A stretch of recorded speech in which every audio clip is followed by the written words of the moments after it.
You ever see something so wrong, so cruel, that it makes your blood boil, but no one around you does a damn thing? That's how it started. A crowded cafe on a bright afternoon, people sipping coffee, scrolling their phones, pretending not to see. And then one young man shouting, "Shut up, old man," as his hand cracked across the face of someone's grandfather. No one knew the truth yet. No one knew who that frail, trembling man really was, or who his daughter would turn out to be.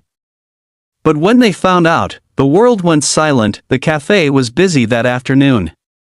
The smell of roasted beans and warm pastries filled the air. Behind the counter, the barista smiled mechanically, calling out names. At a corner table sat Thomas Hale, 83 years old, dressed in a worn brown jacket that had once been part of his army uniform. His silver hair was thin, his hands trembled slightly when he lifted his coffee cup.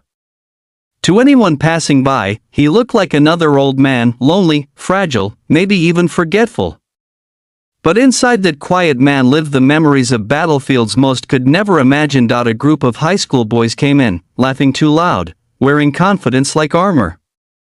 The leader, Jake, had that reckless charm that made people follow him.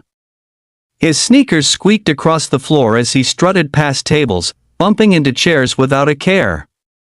When Thomas accidentally spilled a bit of his coffee trying to make room, Jake turned sharply, glaring at him. "Watch it, Grandpa," he snapped. Thomas smiled kindly.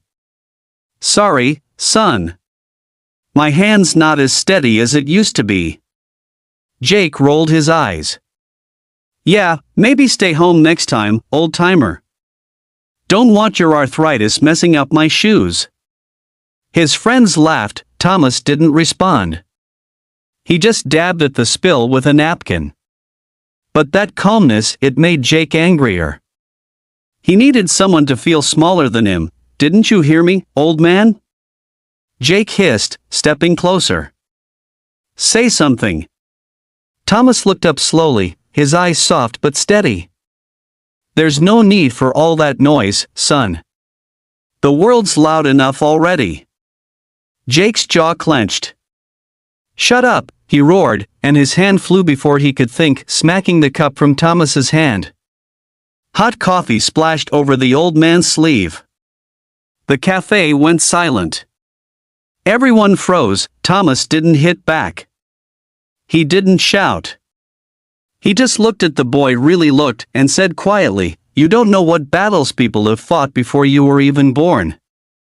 Jake laughed nervously, realizing maybe he'd gone too far, but his pride kept him from backing down. "Whatever, old man. Just stay out of my way."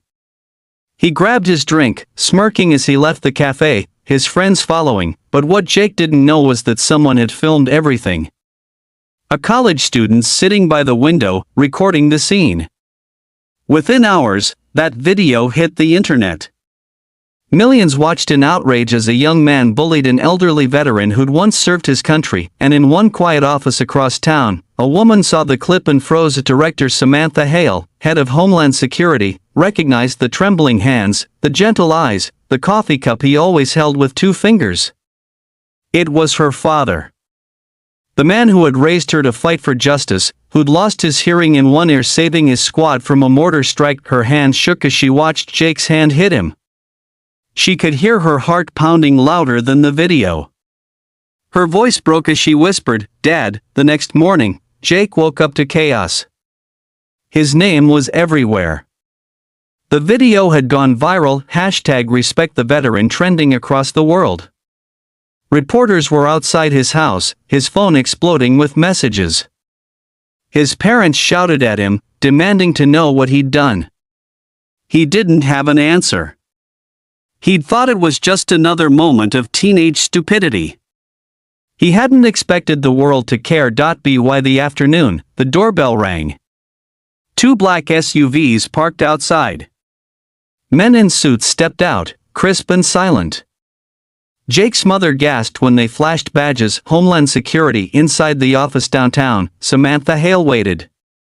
Her uniform was pressed sharp, her eyes unreadable. When Jake walked in, his knees almost buckled. The woman behind the desk looked like she carried the weight of the entire nation. "Sit down, Mr. Walker," she said, her tone calm but firm. Jake swallowed. "Ma'am, I didn't mean to," she cut him off. "You hit an old man." She opened a file, flipping through printed screenshots of the viral clip. "Do you know who he is?"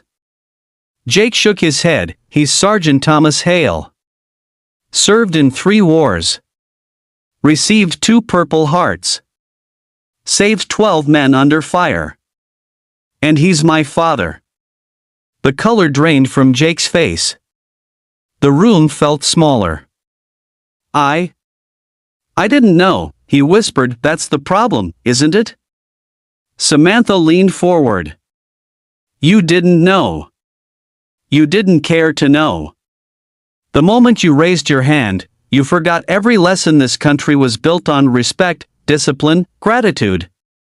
Tears filled Jake's eyes. "I swear, I wasn't thinking." "No," she said softly, "you weren't." She paused, then continued, "But you're lucky. My father asked me not to press charges. He said everyone deserves a second chance." Jake blinked. "He did?" "Yes," she nodded. "He believes no one learns from punishment, they learn from purpose. So here's what you're going to do." For the next 6 months, Jake worked at the Veterans Center under Thomas Hale's supervision. He cleaned hallways, served meals, drove old men to appointments. At first, he dreaded it, ashamed and restless. But something changed as the weeks passed. He listened to stories of sacrifice, of courage, of men who'd seen death and still believed in hope. Thomas never mentioned the café. Never brought up the slap. Instead, he taught Jake how to tie a proper flag knot, how to listen more than he spoke, how to stand tall without stepping on others. One evening, after closing, Jake found Thomas sitting quietly by the flagpole, looking at the sunset. "Why didn't you tell your daughter to punish me?" Jake asked. Thomas smiled faintly. "Because I've seen too much punishment in my life.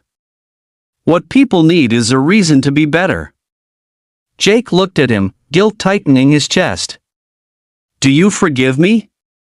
Thomas looked out at the horizon. "Son, forgiveness isn't something I give. It's something you earn by how you live from here on out." Years later, that moment would change Jake forever. He became a counselor for troubled teens, teaching them the same lessons Thomas had taught him about respect, humility, and second chances. And every Memorial Day, he visited the veterans' home, placing a small cup of coffee beside a framed photo of Sergeant Thomas Hale. The world remembered the viral video as a moment of shame that turned into something greater, a story of forgiveness, change, and the power of quiet strength. Because sometimes, the loudest words ever spoken are the ones said by those who never needed to shout.